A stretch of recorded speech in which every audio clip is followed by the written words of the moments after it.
I'm not going to characterize any chances or anything. I can tell you this: it's been a long, arduous, hard process, hard journey. We started this early, and for whatever reason, haven't been able to get it across the finish line. That's been frustrating. But the communication still has been really good, both with Brandon and his agent, and we're trying to figure out solutions. And I'm always hopeful. I'm an optimistic person at nature, and so I'm always hopeful that we'll get there and get there soon. I can tell you, we feel the urgency to have him. The season's approaching, and we have ample time, and so we're working hard. And hopefully there's a resolution soon. That's all I can share with everyone. A couple words stuck out to me there, Adam. He said arduous and frustrating. What more can you tell us about this situation in San Francisco?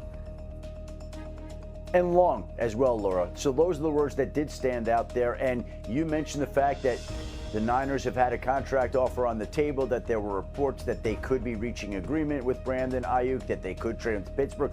All those things at one point or another have been true. They have been close to Brandon Aiyuk getting a deal done. They have been close to trading him to Pittsburgh. They have been close to trading him to Cleveland. They have looked into a trade with the New England Patriots. So there are all sorts of scenarios that at any various point within the last 2 or 3 weeks, I really thought that day that the issue was coming to a head, only to see it not happen. And now you heard the words of John Lynch. It's a hard thing to describe. It could reach its conclusion today, or it could drag on to the start of the regular season. It has been so hard to predict because essentially the outcome has been so elusive here. But I can tell you this, you showed the picture earlier in the day of being in Pittsburgh. I must have been stopped a dozen times by Steelers fans saying, "Are you here to see Brandon Aiyuk?" And I said, "No, I don't have to be in Pittsburgh to see Brandon Aiyuk. If anything happens, we could do that wherever we are." But the fact of the matter is, every Steelers fan is waiting to see if that franchise trades for Brandon Aiyuk, which it hasn't currently done. Yeah, listen, they got like 5 minutes to do it and get it in before the end of NFL Live here. That's not the only storyline surrounding the team. What more can you tell us about Trent Williams? Listen, I think that's taken a seat on the back burner compared to all the issues going on with Brandon Aiyuk. I think that they feel like that situation will be easier to resolve, conceivably, than the Brandon Aiyuk one, which has gotten the focus of their energies. And so while Aiyuk has taken up their energies, Williams sits on the sideline, hasn't been in camp yet. And Christian McCaffrey also not practicing due to a calf injury that he sustained about a week or so ago. Now, the 49ers do expect that he'll be ready for opening night against the New York Jets on Monday Night Football. Don't think it's a major issue. They're being smart with him, but you never like to see a running back with a soft tissue injury the way that Christian McCaffrey now has that calf injury that'll sideline him throughout the rest of training camp. Yeah, with all the contract talk on offense, right, it's easy to forget that the 49ers defense also has its share of question marks. They lost several defensive linemen in free agency, including Eric Armstead and Javon Kinlaw. Starters Dre Greenlaw and Talanoa Hufanga remain on the PUP list, and the unit is breaking in a new coordinator with Nick Sorensen replacing Steve Wilkes. Mina, how concerned are you about all the changes on the defensive side of the ball for San Francisco?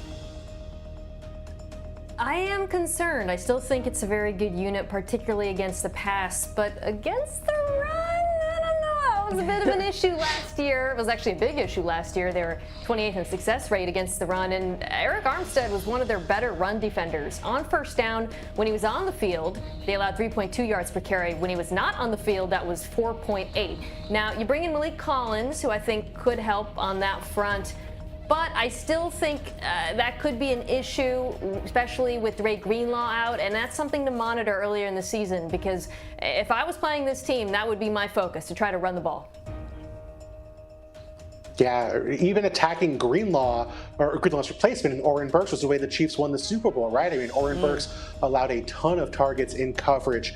That's a team that is a top-heavy roster in general, and now, of course, you're spending more on guys like Nick Bosa. You might be spending more on guys like Brandon Aiyuk if this contract ever gets done, or Trent Williams, and that's less on the defensive side of the ball. They had to cut Armstead for cap reasons, had to move on from Chase Young, who they traded a draft pick for, and the guys they brought in, Yetur Gross-Matos, Leonard Floyd, good players, but not necessarily players of the same caliber. So you're now asking more of Fred Warner. You're asking more of Nick Bosa. You're asking more of Javon Hargrave. Their stars have to be absolutely phenomenal for this roster construction to work even before Brock Purdy gets paid, let alone after this season when Brock Purdy gets a massive raise from the 49ers. Yeah, Adam, you're in conversations with these 49ers people a good bit, and certainly with the Aiyuk situation. How much pressure do you think they're feeling just in knowing that it feels like they've been so close to winning a Super Bowl, they don't want this window to close on them, and there are all these issues we're talking about? As the 2024 NFL season inches closer, the San Francisco 49ers find themselves standing on the precipice of a decision that could reshape their Super Bowl destiny. The unresolved contract situation of wide receiver Brandon Aiyuk has left a cloud of uncertainty hovering over the franchise. Will the 49ers secure their star receiver, or will Aiyuk be traded to the Pittsburgh Steelers? The fate of the team's championship aspirations could very well hinge on this precarious situation, and the stakes have never been higher. The Brandon Aiyuk saga has spiraled into a dramatic standoff filled with twists and turns that have left the 49ers organization in turmoil. Initially, San Francisco seemed resolute in their desire to keep their ascending star wideout. But as negotiations dragged on, whispers of trade talks emerged with the Steelers, Browns, and Patriots all reportedly in the mix. What was once a clear path to a long-term deal has become a minefield of uncertainty with no resolution in sight. General Manager John Lynch has been at the forefront of this battle, openly expressing his frustration with the stalled negotiations. It's been a long, arduous, hard process, Lynch confessed, underscoring the difficulty of getting Aiyuk's contract over the finish line. Despite the communication remaining positive, the inability to reach an agreement has left the 49ers in a dangerous limbo, teetering on the edge of losing one of their most vital offensive weapons. With the regular season looming, time is running out. The urgency to resolve Aiyuk's situation has never been more pressing. Every day that passes without a deal brings the 49ers closer to the nightmare scenario of entering the season without their top wide receiver. The team's Super Bowl hopes, carefully built over years of success, now hang in the balance. The implications of Aiyuk's absence would be nothing short of catastrophic for the 49ers. Coming off a career best season where he led the team in receptions, yards, and touchdowns, Aiyuk has established himself as an irreplaceable part of San Francisco's offense. His ability to make big plays, stretch the field, and serve as a reliable target for quarterback Brock Purdy has made him a cornerstone of the team's attack. Without Aiyuk, the 49ers offense would face a significant drop in firepower power. His deep threat capability and efficiency in critical moments cannot be easily replicated. Last season, Aiyuk's 1,342 receiving yards ranked 7th in the NFL, and his impact on the field was second only to the likes of elite receivers like Justin Jefferson and A.J. Brown. If San Francisco loses Aiyuk, their chances of making a serious run at the Super Bowl could crumble before the season even begins. The 49ers have been on the cusp of Super Bowl glory for years, consistently reaching the playoffs but falling short when it matters most. Their championship window remains open, but it won't last forever. If Aiyuk is not part of the equation, the 49ers could find themselves staring down yet another season of unfulfilled potential and shattered dreams. The Pittsburgh Steelers have been circling like sharks, ready to pounce if the 49ers can't lock down Aiyuk. The Steelers are desperate to add a dynamic playmaker to their offense, and Aiyuk fits the bill perfectly. The buzz around Pittsburgh is palpable, with fans eagerly awaiting news that their team has pulled off a blockbuster trade to acquire the star receiver. But for the 49ers, trading Aiyuk would be a bitter pill to swallow. While a trade could bring valuable assets in return, it would also strip San Francisco of one of their most explosive offensive weapons. The balance of power in the NFC could shift dramatically, with the 49ers potentially weakening themselves while strengthening a potential Super Bowl rival. Lynch and the 49ers front office are now in a race against time. The clock is ticking, and every moment without a resolution increases the risk of losing Aiyuk to a team like the Steelers. The implications of such a move would send shockwaves through the league, altering the landscape of the upcoming season. As the start of the regular season looms, the tension surrounding the 49ers is palpable. Lynch has acknowledged the immense pressure the organization is under to resolve Aiyuk's contract situation before it's too late.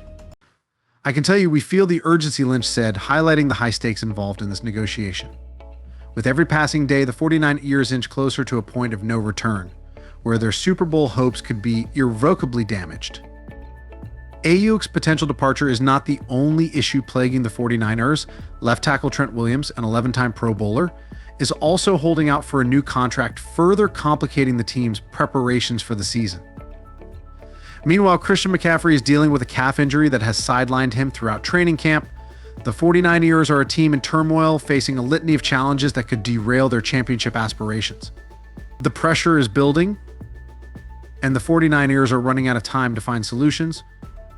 Will they be able to navigate the treacherous waters of contract negotiations and injuries, or will their Super Bowl dreams slip away? The stakes couldn't be higher, and the decisions made in the coming days will determine the trajectory of the entire season. The San Francisco 49ers are standing at a crossroads. The outcome of the Brandon Aiyuk contract negotiations will define their future, both in the short term and beyond. If the 49ers can secure their star wide receiver, they will remain one of the most dangerous teams in the league with a legitimate shot at Super Bowl glory. But if they lose Aiyuk, the ripple effects could be devastating, setting the stage for yet another season of heartbreak. As the clock ticks down to week 1, the tension surrounding the 49ers continues to escalate. Lynch and the front office are facing a monumental challenge, and the stakes couldn't be higher. Will they find a way to keep Aiyuk in San Francisco, or will they be forced to watch him shine for another team? The answers will come soon, but one thing is certain: the 49ers' Super Bowl dreams are on the line.